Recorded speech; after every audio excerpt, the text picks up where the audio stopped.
Hey guys, what's up? I know it's been a long time since I did my last video. I've just been crazy in the field and everything. Um, but I was outside pulling weeds in my yard, and it totally dawned on me that I needed to do a video about everything you need to know um, about archaeology as a career. I've been doing it long enough that I know, kind of know the tricks of the trade, and I wanted to pass them along to you so you guys could have the full story of what you're getting into if you choose archaeology as a career. I really wish someone would have done this for me, and so hopefully this helps you out. Okay, so one of the first things that you need to know is you need an undergraduate degree in anthropology to perform any sort of field work. So no one's going to hire you unless you have that degree. One of the best things that you can do to increase the chances that you'll get hired is to have an awesome CV. So I've been on teams where we're hiring people, and I know what to look for. The best thing that you can do is have a clear, concise, and organized CV. Make sure that it's easy to read and it's not confusing. You want to play up how awesome you are.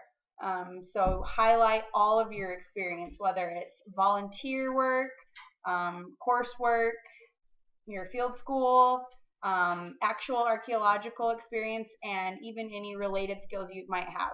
So what I mean by that is if you have maybe like GIS experience or GPS experience, or maybe you're good at drawing, that's all stuff that's kind of important, and you be sure to include that in your CV. And after you submit your CV for a job, be assertive and follow up through it.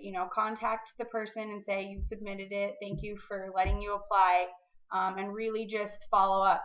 What this does is it sets you apart from the other candidates and makes you stand out as someone who really does want the job, and that'll be noticed by the people who are doing the hiring. Cool. Okay, so you're hired. If you're lucky enough to find work in the state you live in, give yourself a pat on the back. That's pretty much bonus. Sometimes if work is slow in your area, you're gonna look on websites like Shovel Bums or Archaeological Fieldwork and find stuff that maybe is 1 or 2 states away. It's kind of unfortunate, but sometimes it's the nature of the beast. Know that when you're first starting out, you'll likely be hired as a temporary field archaeologist or field tech. So what does this mean? What can you expect? When you're hired as a field tech, a temporary field tech, you can work anywhere from 0 to 40 hours a week. Or if you're on a crazy project, you could work more than 40 hours a week and get lots of overtime. The downside is that it's really flexible and kind of you never know what you're going to get, so it's kind of hard to depend on stuff. But the bonus of it is if you're in the field for more than 1 day, most companies will pay you a per diem, so it's like an expense of living that's anywhere from $30 to $100 depending on what type of project you're working on. So that's a bonus. Who doesn't love cash money? The busiest times as a field tech are going to be spring through autumn. You're going to be, really hitting it hard in the summer, getting all that work done. Work will pretty much be non-existent in the winter or once the snow flies. So obviously you can't walk around and look for stuff on the ground when there's snow. So you need to prepare or plan ahead for that to happen, whether it's saving money and budgeting that way, or finding part-time work through the winter. Okay, so from there, we're moving on. If you are one of the lucky people that move on from being a temporary field tech and actually get hired on with a permanent position, pat yourself on the back. It's pretty awesome. So you do this, you're working permanent, steady pay, everything. Now what? Usually to move up to a position higher than like a field manager or a field supervisor, you'll need a graduate degree of some sort, like a master's degree. Why do you need this degree? Permitting reasons. To give you more responsibility in the company and have you leading projects and doing these kinds of things, there are certain qualifications that state, federal agencies require, and a lot of times a graduate degree is one of them. So you need to be aware of that. The pros, what is cool about having a graduate degree? So we're going to go over the pros and then I'll do the cons. The pros are more money. Cha-ching again. So, putting more money in your bank account. You can go snowboarding or to the bar or whatever you like to do.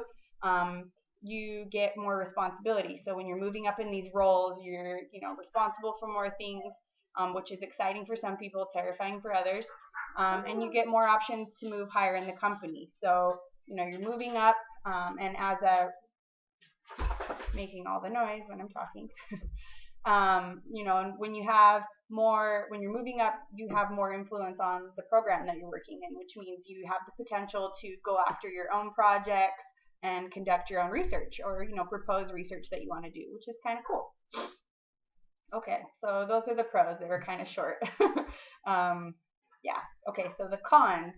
I've learned all of these firsthand, seen it, so I'm not just making shit up. This is definitely some of the cons about moving higher in a company. When you move up higher in a company, you'll be in the field less and less.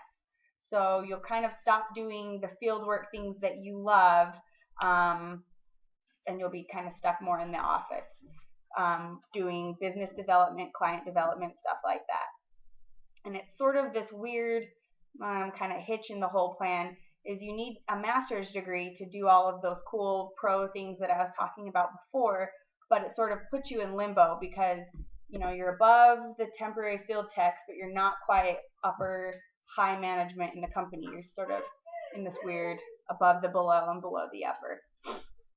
So then, you realize, what do? Do you get a PhD? It's been my experience that if you get a PhD, you're sort of, in archaeology, educating yourself into a niche. There's a small chance after you get your PhD that you can remain with whatever private environmental company you're working for. These positions that use the PhDs in private companies are actually pretty hard to come by. So unless you've worked out some sort of arrangement, be prepared for it to be pretty hard for you to work in the private sector with your PhD. More often than not, you'll have educated yourself out of a job, and so you'll kind of have to turn to teaching, which is fun if you want to do that.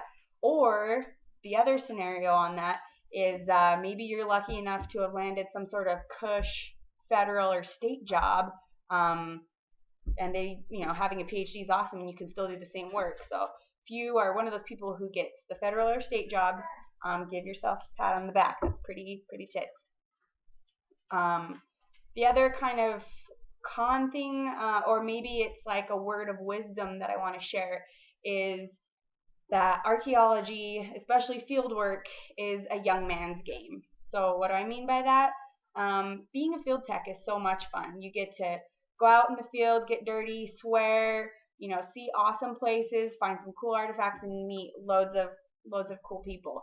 However, as your life becomes more settled, you get older, you get a boyfriend or a girlfriend or wife, husband, even kids, it becomes harder and harder to take off for 8 to 10 day field sessions at a time, and it kind of puts a strain on everything. This isn't it might happen, it will happen to you, if you're constantly in the field. So it's something that you need to be aware of and know that there's going to be a time coming where it's not going to be beneficial for your life to keep going in the field. And that's something that you need to take into consideration when you're kind of considering your next step. So remember when I talked about you want to make a change from when you're like a temporary field tech, you're kind of wondering what to do. That's something definitely to think about, and I wanted to let you know that it's not uncommon for folks at this point in their time of their career to kind of move into a sister kind of field like GIS or geology or museum studies.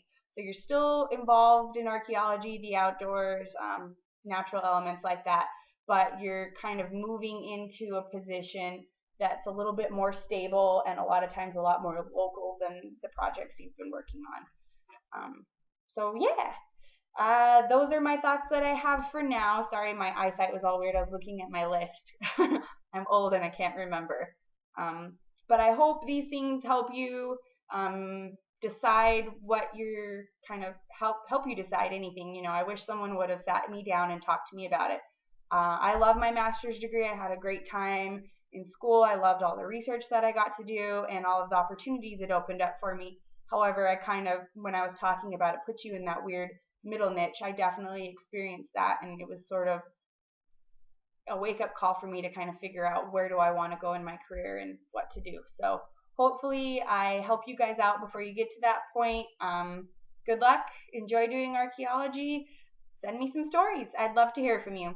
Thanks again for watching, and tune into my next video whenever the hell I decide to make one. Okay, bye.